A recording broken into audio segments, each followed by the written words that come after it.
Hi everyone, welcome back to our second AMA with our founder Fan. We wanted to start everything off by saying thanks to the community for your continued support, and we're super excited to have you all here. Um, for this AMA, Fan will give updates as to like how the community and the blockchain progressed in Q1, and also some current developments and plans for like the upcoming quarter, right? We can also answer some community questions at the end. So be sure to ask your questions at this Ask a Question box down below. You guys can upvote them to pick which ones you think are the most relevant. And at the end of the session, we'll be choosing three lucky viewers from the chat to win a Conflux t-shirt. So without further ado, please welcome Fong. Well, it's a great pleasure to be here again, and I'm happy to share. I think it has been a fantastic quarter for Conflux, the quarter one, and I'm happy to share all the progress we made so far this year. Have some summarization, and also I will give you some of the important updates that will be coming next quarter or next 2 or 3 months especially on our, I think, technically would be on our next planned hard fork update, uh, which will be scheduled July or August, and then non-technically or business-wise, just our, I think, adoptions or the progress that we have made so far. So yeah, I mean, maybe we can just start with some questions that are collected, and yeah.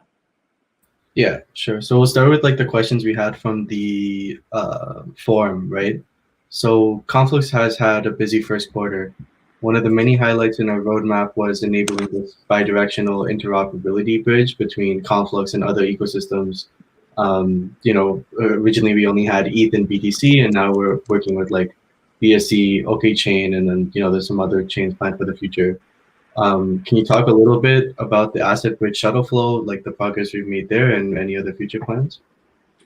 Yeah, I think shuttle flow is it's one of the fantastic things that the community built out on top of Conflux, and I think it is really facilitate the growth of a Conflux ecosystem, and so right now its current status, we have full functionality of cross chain between Bitcoin, Ethereum, BSC with us, and I think for the next few weeks, right? I think I would expect the Heco and OKEX chain would be integrated to the shuttle flow, and then that would mark I would say the kind of uh,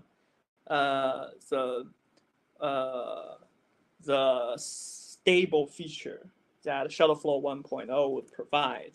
I think right now the Shuttleflow 1.0 is very nice, and it provides. It's one of the. I think it's one of the first few bridges that I think enables this cross chain, uh, and it help to bring asset into the Conflux ecosystem. One thing that we like about the Shuttleflow 1.0 is it's convenient, and it's we are even working to further reduce its cost of using it. Especially, I mean, most of the costs are actually tied to the cost of Ethereum, right? And I mean, if you think about the cost of cross chain, all the crossing all the chains, it's cost very minimum actually. Um, so a lot of so we are further optimizing this reduces cost. But one thing we do not quite like is it still relies on a group of trusted validators to do the multi-sign. And in the shuttle flow, in the next version, the shuttle flow 2.0, what I would encourage the shuttle flow team is to actually, I think, explore more trustless or even higher, better, I would say, in terms of security design, so that I think the validators will only verify run some light client of different chains and verify the state of different chains without do the multi-sig management. So they would only multi-sig sign the state of the light client, and that would further reduce. The challenge of this is that you will because the design will be more sophisticated. You want to get more security, but on the other hand, you add some complexity, and then the gas fee may rise. So we are trying to think about. I think the shuttle flow team is trying to think about a solution that could, bring this while maintaining a relatively low, I would say, gas cost. Sure. I'll just jump on to the next question. It looks like your camera went off. Really? My Yeah. camera went off? Can't see you. Can you see? Yeah, there you go. Can you see me now? Yeah, I can see you now. So it's just the blurred or something? No, it was just your profile picture. Okay. I think one thing that you didn't mention, like another progression with shuttle flow was, originally it was just inbound, right? So it was just ERC20 tokens coming onto Conflux, but now we have CRC20 tokens and obviously the CFX token itself on other chains like Ethereum and Binance, right? Can you discuss our reasoning for that, and then two, our plan for like taking Conflux token outside of the ecosystem itself? I mean, one main reason for us to introduce that is just felt like, well, it's important for the complex of the. Can you see me? Can you see me now? I see my video. So my video is still on, right? Yeah. Okay. So yeah, I think it's for the completeness of the feature, right? Well, one important thing it enables is that it can, well, for people who really want to use Conflux as bridge, they can use it, right? So there are active list of projects who is using Shuttleflow as a bridge, intermediary bridge to first cross-chain Ethereum to Conflux and then Conflux to BSC, or first cross-chain BSC to Conflux and Conflux to Ethereum, right? So that's just added the functionality, and I believe that if you enable different sorts of assets that flow more freely, the beautiful things will happen, and that's why we actually create this bi-directional. I mean, in terms of the CFX moving around, I think it's very exciting. Well, just to see CFX or CFX token being participating in some of the DeFi ecosystems that in Ethereum or in BSC, right? Yeah, sure. And another thing, like more on the topic of wallets, right? So obviously, one thing that was in the timeline that we ended up working on was more encryption and like signature schemes that basically can allow other wallets, like maybe for example like MetaMask or other wallets to basically hold and support Conflux, right? Seems like just in general, like there's been a big focus on interoperability with the CFX token, making sure that like it can work well with other ecosystems. Is there anything else like in the pipeline that we're doing there that can continue to build on this? Yeah, I mean, I actually want to say, I think this is more of something that, I mean, the sad reality in the blockchain space is that sometimes it's hard to do innovation, and when you're being innovative, you sometimes get punished, and this is actually an old problem that when we choose to design Conflux, we certainly we are aware that Ethereum ecosystem is very strong, and we need to maintain compatible as compatible as possible. But there are several design choices where we feel like it's really important that we keep a difference. And for example, the our RPC layer, we have our own set of RPC, which is one-to-one, but it's not the exact same name. The reason also there are signatures that there are like six signatures schemes which we changed a little bit just to avoid some of replay attacks that could happen. And well, in the end, what we learned is that those kind of incompatibility is well, a little bit hurting the it's on one hand it's good for security or for the long term, but it's a little bit hurting the ecosystem growth. And what we are trying to resolve in this in this hard fork, one part of the job, is we're going to create, I would say, an adapter solution or wrap around what actually Conflux working, maybe create, there's a Conflux interface which we do not want to change, right? And then we are going to provide some kind of wrapper functionality which will make the Conflux even more closer to look like the interface of Ethereum, so that for some ecosystem partners, they really don't want to change their code. They can just integrate with Conflux in that way. And that is what we are actually going to do. And I believe, and we are trying to do this still, we are keeping in mind that we try to do this in as secure as possible way. So I believe is after this hard fork, there will be more easy way for people to integrate with Conflux if they already have Ethereum infrastructure. I mean, right now there, for developers, like to migrate, it's easy because it's fully compatible with Solidity. But for some of the, like wallet or those kind of stuff, they need to connect a setup. I mean, this is a kind of a, the reason why, for example, some of the exchange chains can just use MetaMask exchange configuration. It's because it's essentially a fork of Ethereum, right? And then that's why, right? It's like sometimes you feel like, okay, you want to do things in the right way, which changes some of the design that is really should be changed, and then it becomes not fully compatible. And we are just trying to rebalance our approach, find a better trade-off of this in this hard work. Mm-hmm. Find the fine line.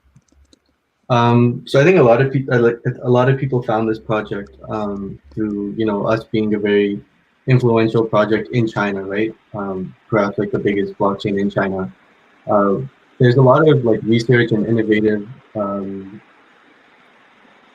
yeah, exactly, research going into like blockchain technology with grant support from the Chinese government through Conflux.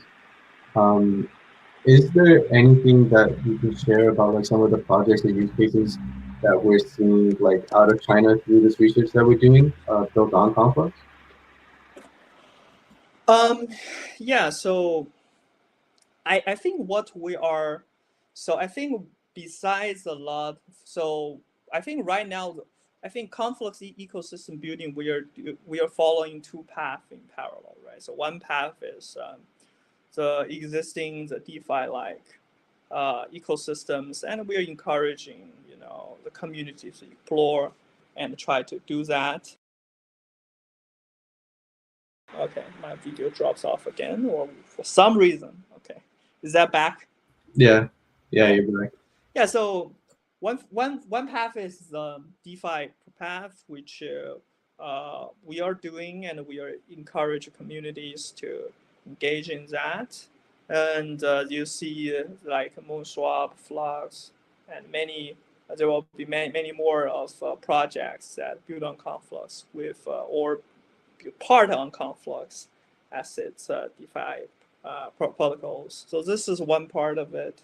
Another thing that we are exploring in parallel is to say that we want to, since Conflux has really high performance potentials, we want to attract and persuade more mainstream applications, so applications that going beyond the crypto space to use Conflux. So there are, I think, well, since Conflux, I mean, really, being launched only for six months, and I think it's been last time it's being reported by Chinese government official medias are, I think, end of February or early March.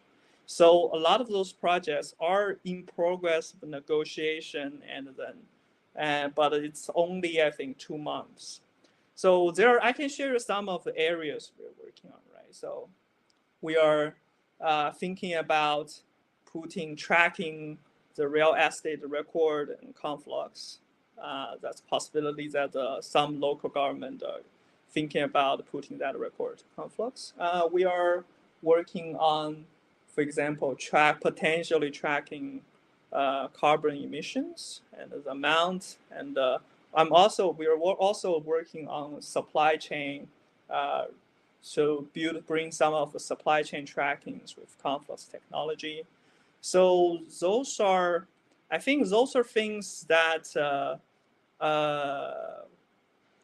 those are things I think when I think it's ongoing, and you will see like news about those projects deployment.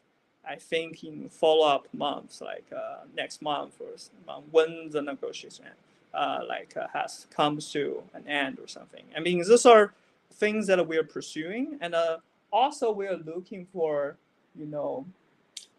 lobbying the possibility of issuing regulated stablecoin on Conflux or any blockchain. But if those become there is a regulated stablecoin possibility, I imagine that it could come to Conflux. So those are all the things that happens on the back end, and I think you will see more of such news in the follow-up months. Yeah, I think one thing to flag there is that government projects and projects with like institutions do take a lot longer than, for example, like a wallet partnership where they can just like put the code over, right?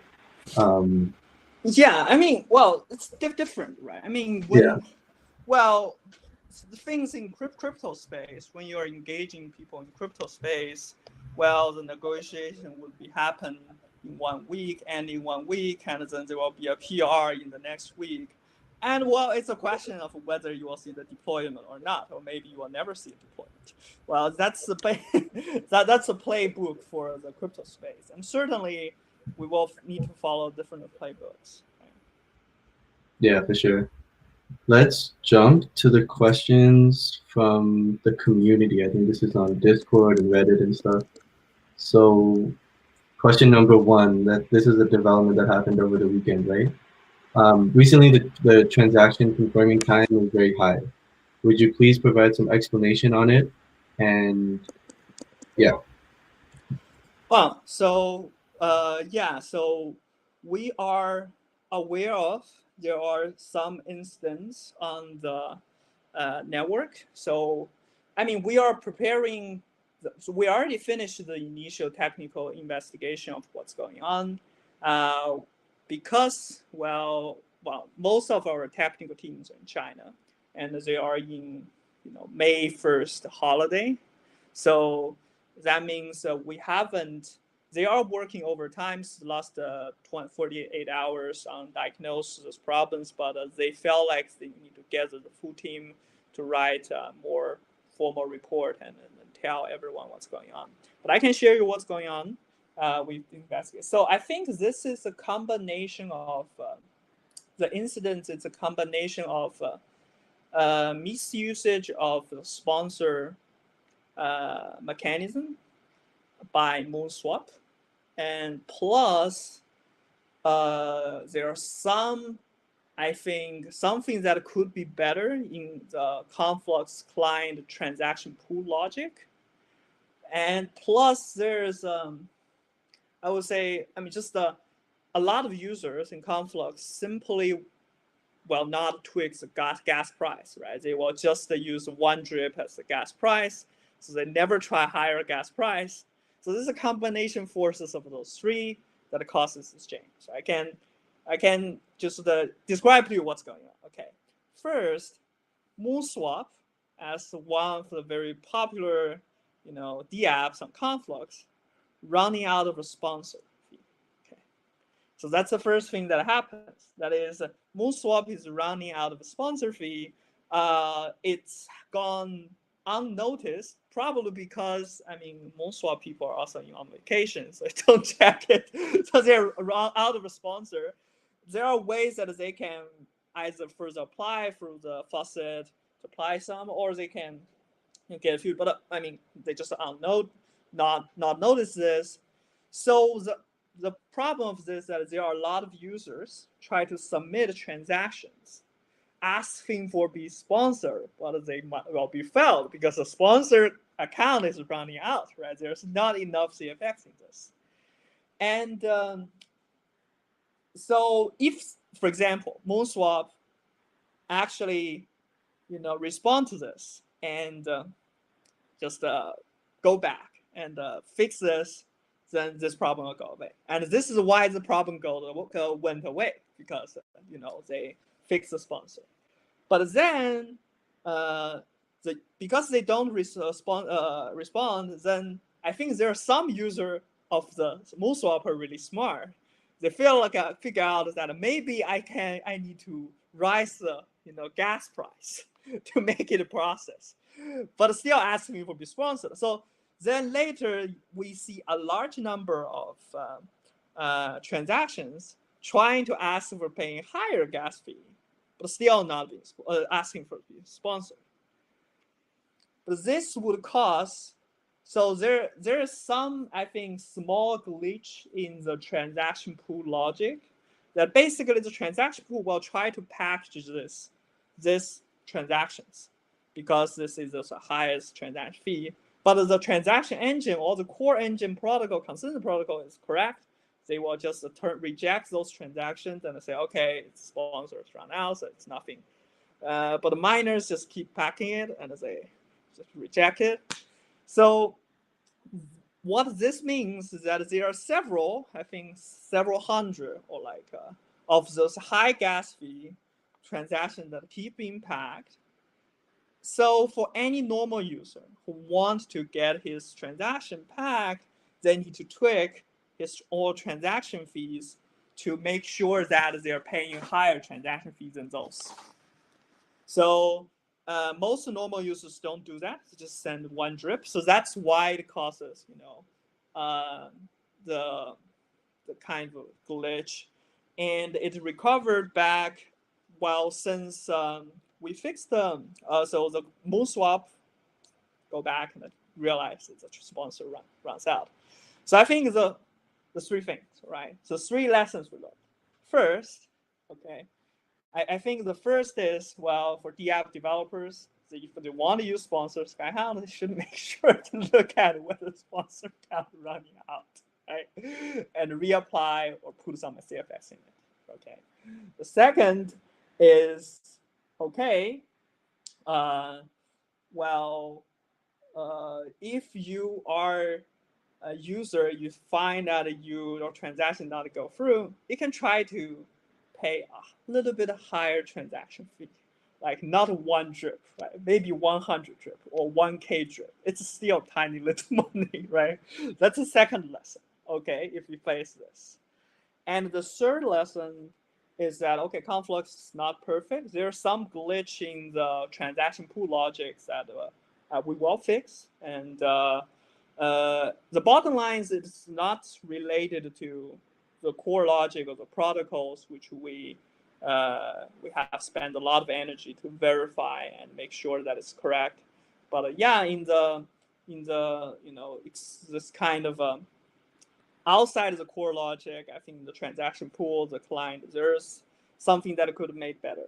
And well, it's just facts that a Conflux is not perfect, and we will keep improving. And yeah, so that's what happened. So if you're asking whether this means that a Conflux cannot process 1,000 or 2,000 transactions per second? Then the answer is no. And Yeah. yeah. Yeah, I think there's only one other question on this, right? Was there a stress test on the network? Was the chain under attack, or did Well, the okay, Conflux team there try to was manipulate with the money? there was stress test, but it happened last week where our team is just saying, oh, we want just stress test and try different. So there are, if you notice that there are like a short period of time, Conflux gets like hundreds of TPS or even close to 1,000.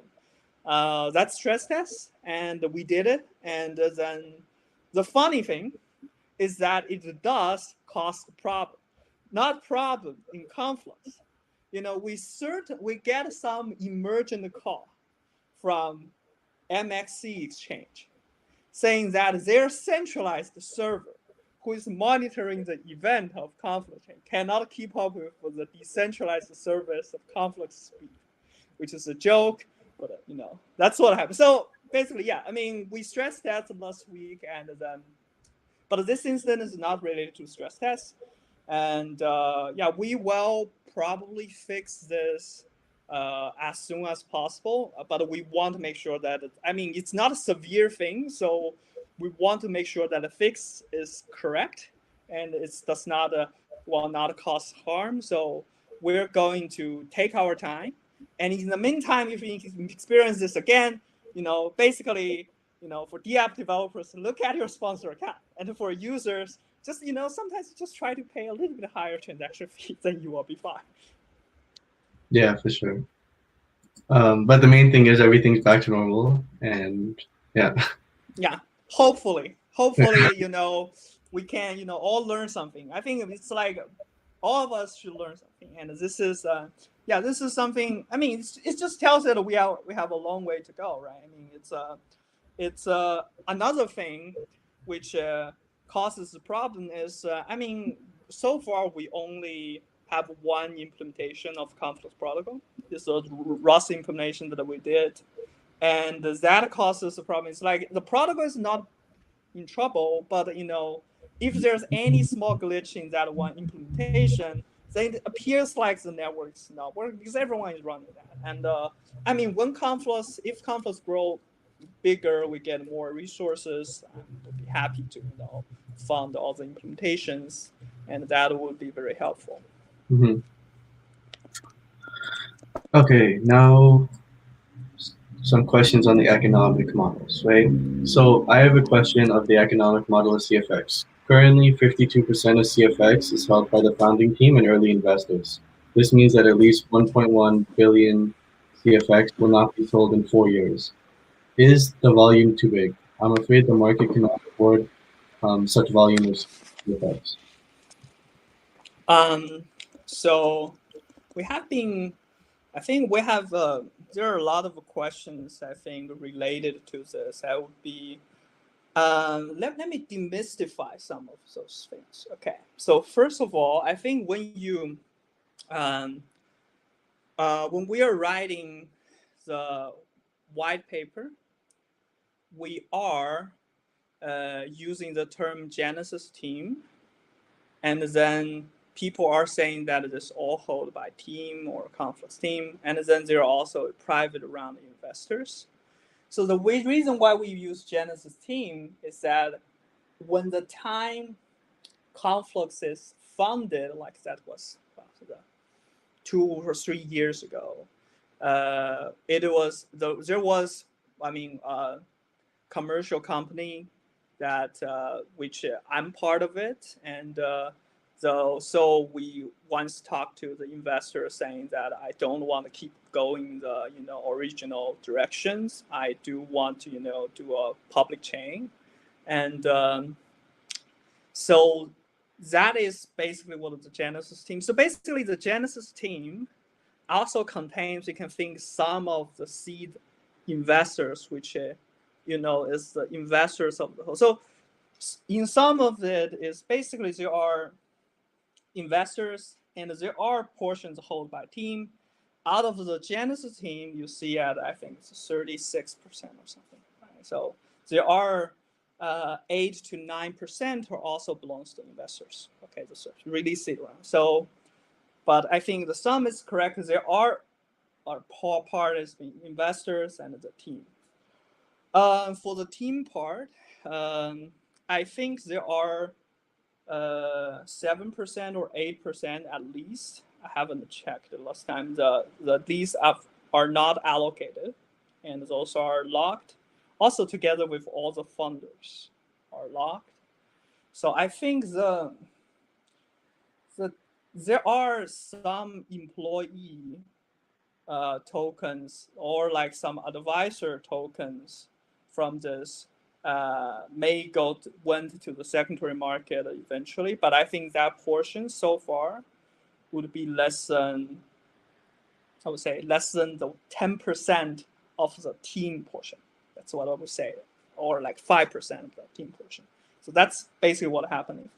And then there's the investor one, and the investors ones are, of course, I don't know how much they sell in secondary market exact number, and certainly, but I would say that if we use the big mass, then basically all the true circulating CFX, there is a circulating supplies, and then there are supplies that are if you minus all the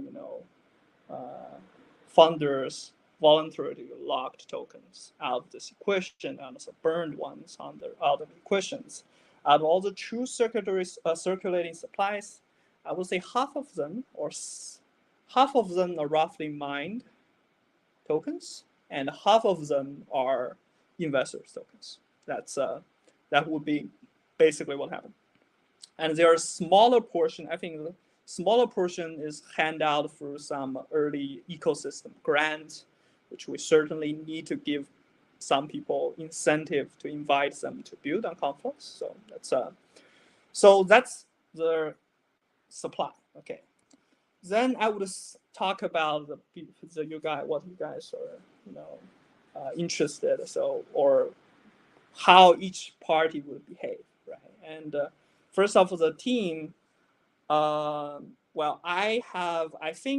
Well, what we have announced so far is that all the funders were happy to, lock till the end of this year, maybe I think the next year's February at least. And what our thinking is, we really look into the long term of this, and we have no interest of capitalize on bull market or bear market. I feel like, I'm very confident that Conflux will ride past the cycle of bull and bear, and I don't care about I don't care about whether there are things that we will do with those tokens, right? So far we haven't. I think funders haven't participated a lot, most of the DAO voting decisions.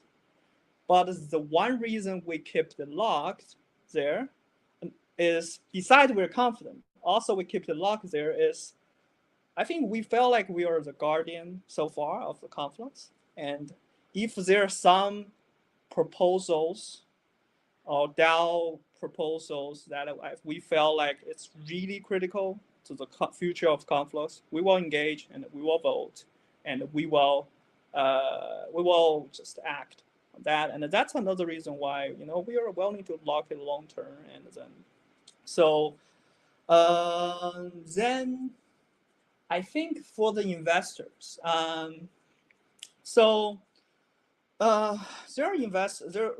are early investors who put real money into Conflux when the Conflux infant. So I would say that it's to some extent it's their right that they decide to, for example, exit and sell it to secondary market, and so basically the seller and buyer will determine the market price. But I'm happy that, since I think there are some, but we do see some kind of abnormal behaviors. Last month, around Binance listing, there are. We posted an announcement about that, so I will not repeat what's in the announcement. But I'm also happy that through negotiation, I think the supermajority of investors agreed and do see the long-term viability of Conflux project, and they voluntarily to at least, slow down or basically in the next few months freeze the token release. And this is a gesture, I believe, of seeing this as a Conflux as a project that will go beyond the bull and bear cycle, because everyone knows that right now we're in a bull market, and if you don't believe in Conflux, then the easiest way is to just sell right now.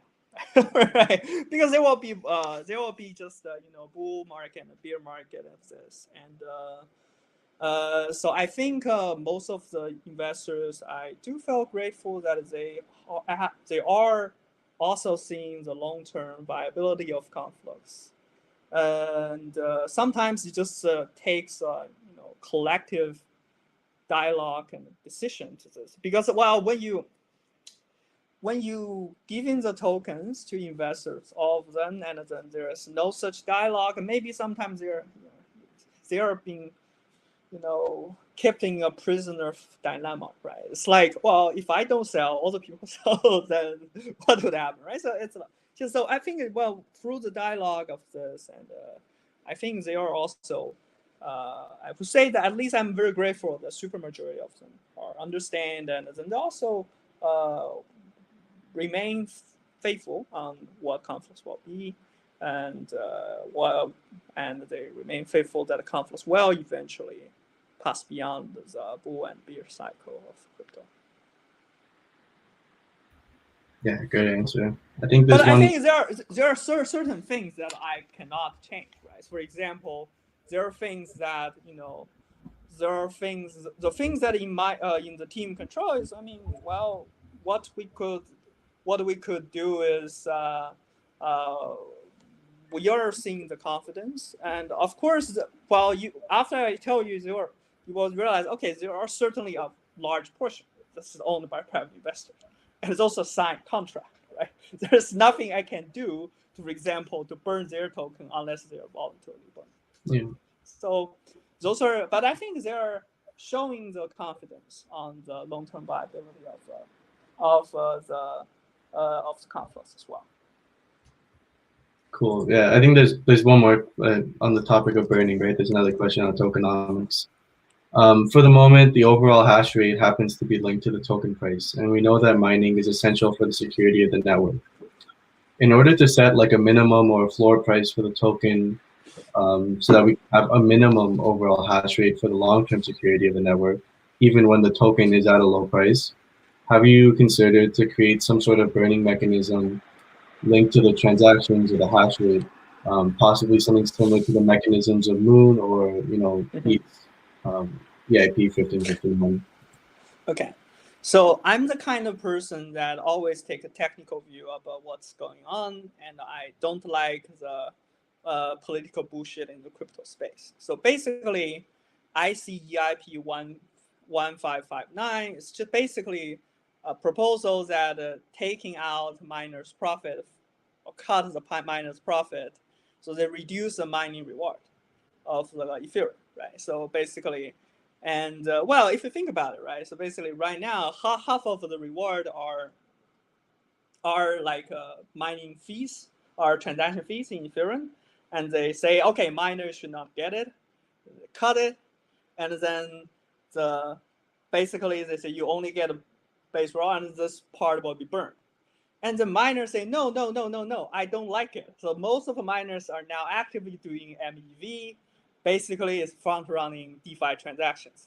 So basically, what you're saying is that Ethereum, the community as a whole, is in the end cut miners, and the miners trying to get back some part, at least significant part of the revenue back from the DeFi users. So basically, it's EIP 15559 has the effective of saying, asking all the DeFi users to, in the end, explicitly or implicitly paying things that are being burnt, right? And it's basically saying that you are asking DeFi holders, users, to pay to the holders of Ethereum. Whether this is good for long-term sustainability of Ethereum or not, I don't know. I don't care, but that's what it is. Okay, so that's the main thing. So when you ask this question, it's basically you're basically asking that whether we are going to reduce the miner reward again, or or do some sort of okay. So I would give the answer is in any time soon. I don't think so. I don't believe that we are going to reduce the miner reward again. I believe that miner is essential at the current stage to keep the network running securely in a decentralized way. And there's no other ways around of it, right? So you have to, we have to pay this. We can think about the mine tokens as a inflation tax that all the holders are paying to the miners to secure the network. But I think whatever the cost we are paying is right now is necessary, and it is important to keep the network as decentralized, as secure and decentralized as it is. We are going to introduce this new update, which eventually will make Conflux more secure, and maybe in the long term, we can revisit this problem, right? So one thing is that I think there is a significant change that I think you guys I haven't talked about, which is in the upfront hard fork, we're going to introduce a CIP 43. This CIP basically saying that we are going to have we're going to change the current staking mechanism, which right now the current staking is kind of boring. That is just you take your tokens out of the exchange and then you stake it, you call the internal contract, and you get a 4% APY, which is pinned back to the. It's kind of basically a way to charge the storage fee in long term, because the storage need to deposit the token and don't get this kind of inflation rate. So yeah, so it's kind of boring. Okay, so what we're doing is we're going to have people who want to stake to actively participate a small, I would say, small staking protocol that try to decide to help the chain's finality. So right now, Conflux do not have finality. It works like Bitcoin or Ethereum 1.0, which is, the miners will decide. And if there's really powerful miners that do, 51% attack, transaction will be reverted. And we want to introduce finality to defend against this. And we are in the CIP 43, and we're going to ask users to participate in that. So what would change is that the chain will be more secure, because the pure 51% attack will not work. And also, the token economy will a little bit change, because instead of everyone getting 4%, we are going to say that the people who participate, only the people who participate in this will get the APY. The APY will be higher if the participation is low. Right? It's just to encourage we hit an equilibrium. So, for example, if only 10% are participating, probably you would be able to get like close to 10% of APY. But there is some kind of, because the staking protocol, there is some sort of slushing, basically saying that when you want to withdraw from that, you're not going to get it immediately. You need to lock for another 14 days to make sure that all the people can fact check your behaviors in the last, staking period, voting period, to make sure that if you malbehave, then your stake will be confiscated. So that's a change to the staking. So it will have an effect on the token economy as well, which I believe will also make the chain more secure. So once that going, then maybe we will see how it evolves. After a while, if it becomes stabilized, then maybe we can revisit this question and say, okay, can we safely to reduce some of the reward of the miners, right? I mean, do things like EIP 1.15.15, and that would be the time. But I think in the short term, I see no interest of doing that. I mean, I always value the decentralization, the security of chain, the long-term viability, more than the short-term talk point. Oh, we will have something that burned, and then this is not something we're aiming for. Yeah, I think what people often overlook is that, what matters more is the actual reason for inflation, right? Like the way we change inflation actually would matter more to them than the way we start deflating the token or burning the token, right? And for those who aren't familiar for whatever reason, like, almost a third of the tokens currently circulating is sent to the zero address, right? Um, so maybe you can speak on that a bit, just as far as like people who want to know about like the tokens we're burning and why we burned them and stuff like that. Yeah. Pardon? Could you say the question again? Yeah, so like for people who have questions on burning, right? Like almost a third of like the tokens actually circulating in the market are sent to the zero address, right? What tokens are sent to that address, and what is the current reasoning for those tokens being burned? Well, we're just so basically, I think it's just a part of we're respecting the DAO results of the ecosystem fund I think the last time the ecosystem fund is there are people saying that they want it to be burned, and then we're just following that. So all the released ecosystem fund, we just burn it to the zero address. I think I think when people making those decisions, they are not like aware of its implications. So this actually pings back to now people are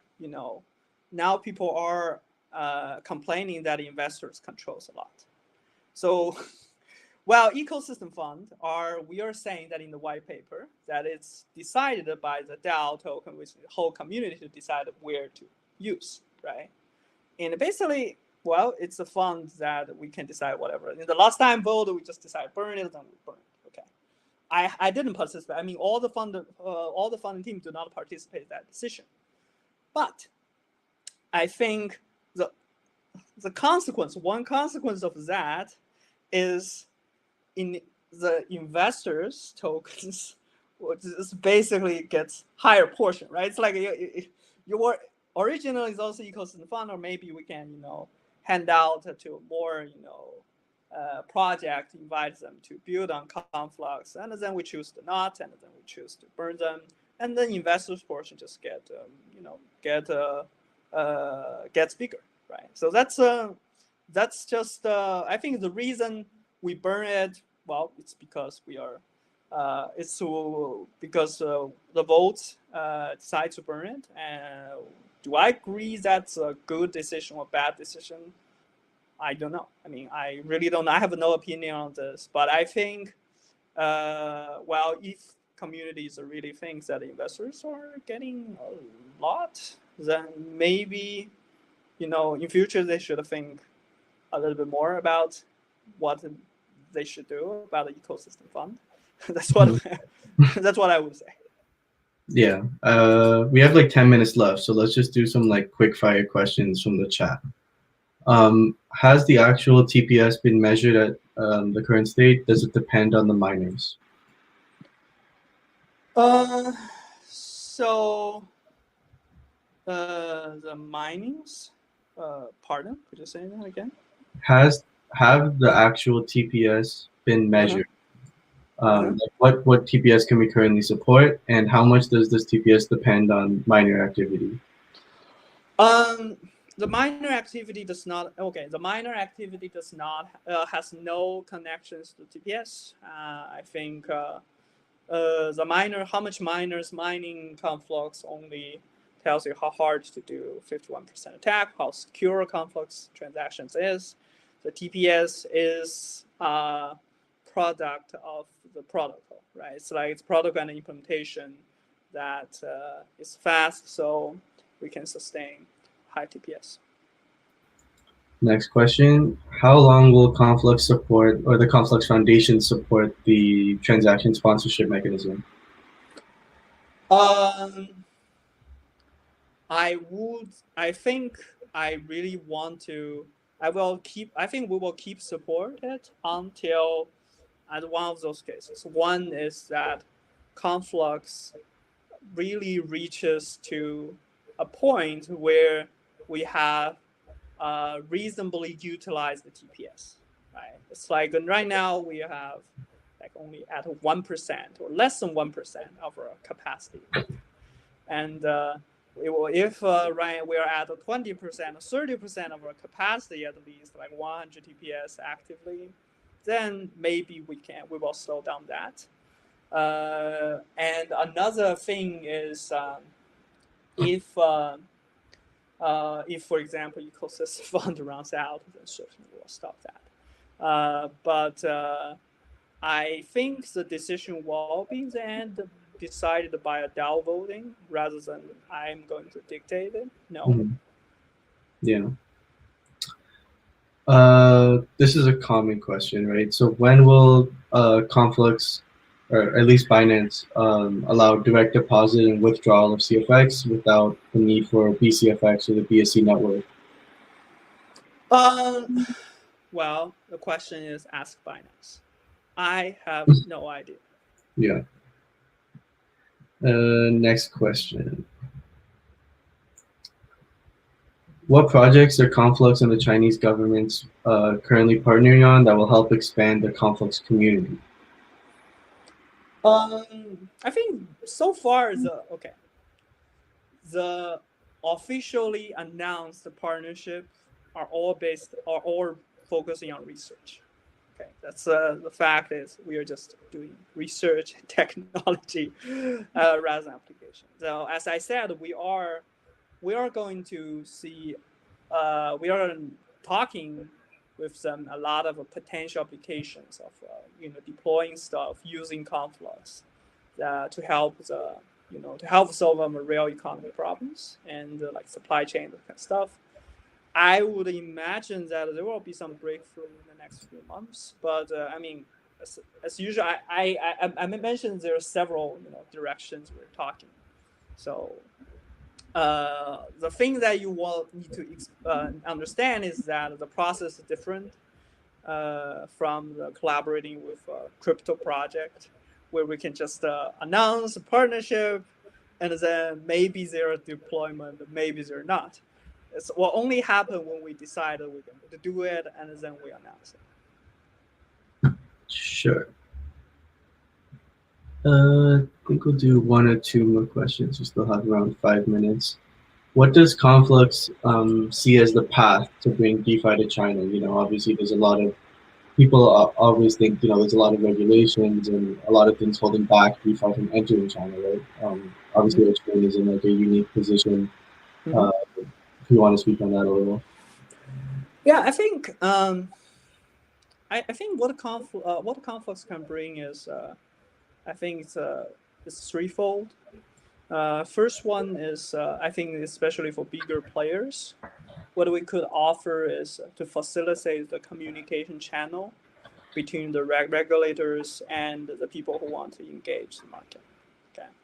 Sometimes a lot of things like people think, well, it's impossible to do in China, or impossible to be regulated. It's because, well, from the start, they just don't want to play by rule, right? They just don't want to. I mean, there are, for example, there are a lot of projects just do ICO plus pump and dump, and then, I mean, you may, well, then how can you suddenly say you want to be regulatory compliant, right? This is not possible. But I think one thing that we can facilitate is to help those bigger projects to maintain a communication channel. And sometimes it's like blockchain is a new thing, right? Well, it's first you have a good intent, and then you have a communication, reliable communication channel that will solve most of the problem, right? I mean, then people can, the regulators and the innovators can see it side by side and talk about what is the innovator, what do we want to do, and what can be doing, and what's the thing, what the place that we may need, to get some sandbox or something. I mean, I think that's one thing that we can provide is will be more useful for bigger projects. And also the second thing we can provide is, I mean, we receive some of the support from the government that, like the space, some of resources that could help smaller projects to, grow in early days. Those are more meaningful smaller projects, like if they, for example, want some cheaper office space or some incubation places, and we can all offer that. And that's, I think, the second part. And it's basically we can pass some of the support from the government to the smaller project. And the third thing we can help, which, well, it's not, then the third thing is not unique. It's basically we know the Chinese terrain, and then we can help those projects to, to navigate this terrain. But certainly there are other people in China that can help as well. But what I would say is that we can help that as well, but also we can bring the first two things. Kind of a bigger, like a more not so specific question, but what is the plan or what incentives do we have currently set up to get more developers building on Conflux? I think I actually feel like we are on track. I mean, especially I think especially if you think about the Chinese community, I think Conflux is actually the only project in the China-based project that has a developer community in China. I mean, well, certainly Ethereum has some developer community in China, but I think Conflux is unique in that it's the only one that has. I mean, all the projects that I think they have very few, I mean, developers in China, and most of the supporters or the communities in China comprise only speculators. And what we are keep doing is, well, it's like we attract people, and we are focusing more. Not saying that we don't care short-term things, but it's like we are focusing more on the long-term things. And that's what developer really want, is because, I mean, well, if a developer come to your community, right, they will not, if they really want to get something done, they would want you to focus on longer term things, because if he starts working on this, well, it would takes at least a month to get some product out. And if you're focusing on short-term things, just trying to get as many PR as possible to maybe pop up your price on the secondary market, it's not going to be very helpful on the developers side. It will probably attract more speculators. So I think it's like one thing important is we need to keep focusing on longer-term things, and also another thing that is very unique in China is I think it's really important to have to stay in regulatory compliant to actually attract top developers. The reason is if there's a really top developers, they have many choices, right? They have many choices. They can go to work with Alibaba, they can go to work for Tencent, and there's no reason that they really need to risk keep working on a rogue platform that will declare the complete outlaws next day. And that's why I think we need to stay regulatory compliant. And on top of that, we're going to keep doing giving support for developers, offering grants, and for good developers who really want to build on Conflux. And and then, well, the last things is take time. The real developer community take time. And if you are impatient, try to find some silver bullet to do it. What you will end up is you will accumulate a group of speculators who claim to be developers and then just do the maybe apply your grant, but then in the end they don't work on to get real stuff done, and that's the worst thing we want to encounter. Awesome. So we're just a minute over, but I'll let you say your last words. I'm sure we're going to be doing a lot more AMAs, but yeah, I'll let you say bye. Yeah, well, it's fantastic to share with you guys, and yeah, I'm looking forward to do more AMA, and I will probably keep doing this form, or it's maybe not always be me, right? I mean, there will be maybe all the funders also doing English AMA, but we will try to have such an AMA at least I think once per month or per 2 months at least. And yeah, and thank you for everyone joining, and let's make Conflux great. Yeah. Thanks, everyone. Yeah, bye-bye.